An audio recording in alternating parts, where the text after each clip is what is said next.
By His grace, for our lesson today, we are going to read from Hebrews again.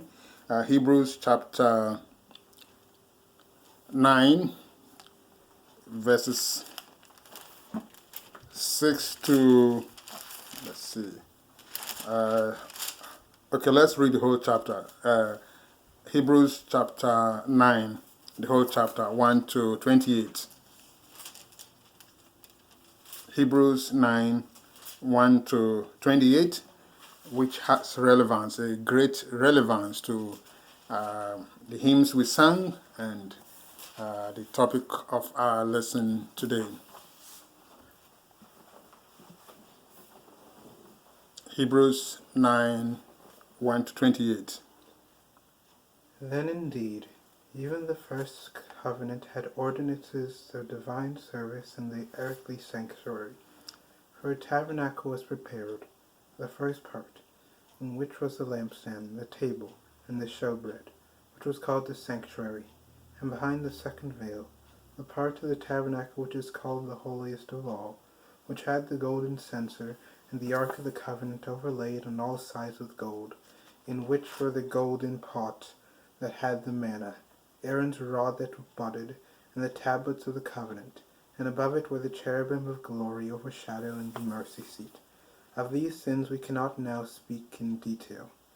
Now when these things had been thus prepared, the priest always went into the first part of the tabernacle, performing the services. But in the second part the high priest went alone once a year, not without blood, which he offered for himself and for the people's sins committed in ignorance, the Holy Spirit indicating this, that the way into the holiest of all was not yet made manifest while the first tabernacle was still standing. It was symbolic for the present time in which both gifts and sacrifices are offered, which cannot make him who performed the service perfect in regard to the conscience, concerned only with the foods and drinks, various washings and fleshly ordinances imposed until the time of Reformation. But Christ came as high priest of the good things to come, as the greater and more perfect tabernacle not made with hands, that is, not of this creation. Not with the blood of goats and calves, but with his own blood he entered the most holy place once for all, having obtained eternal redemption.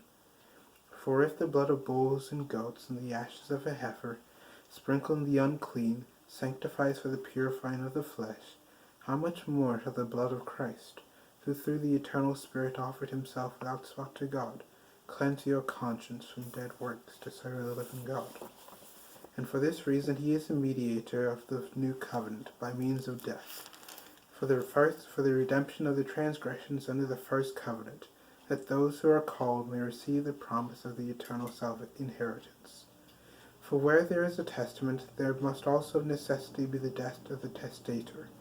For testament is in force after men are dead, since it has no power at all while the testator lives. Therefore not even the first covenant was dedicated without blood.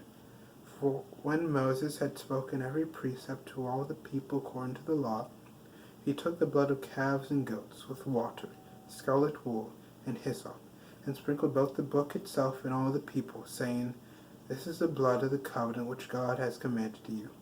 Then likewise he sprinkled with blood both the tabernacle and all the vessels of the ministry.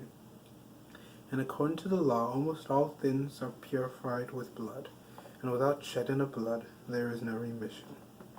Therefore it was necessary that the copies of the things in the heavens should be purified with these, but the heavenly things themselves with better sacrifices than these.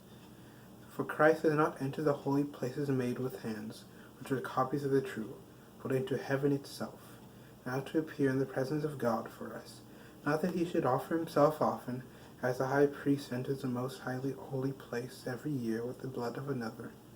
He then would have to suffer often since the foundation of the world, but now, once at the end of the ages, he has appeared to put away sin by the sacrifice of himself.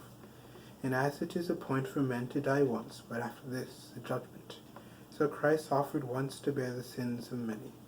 To those who eagerly wait for him, he will appear a second time, apart from sin, for salvation. Amen.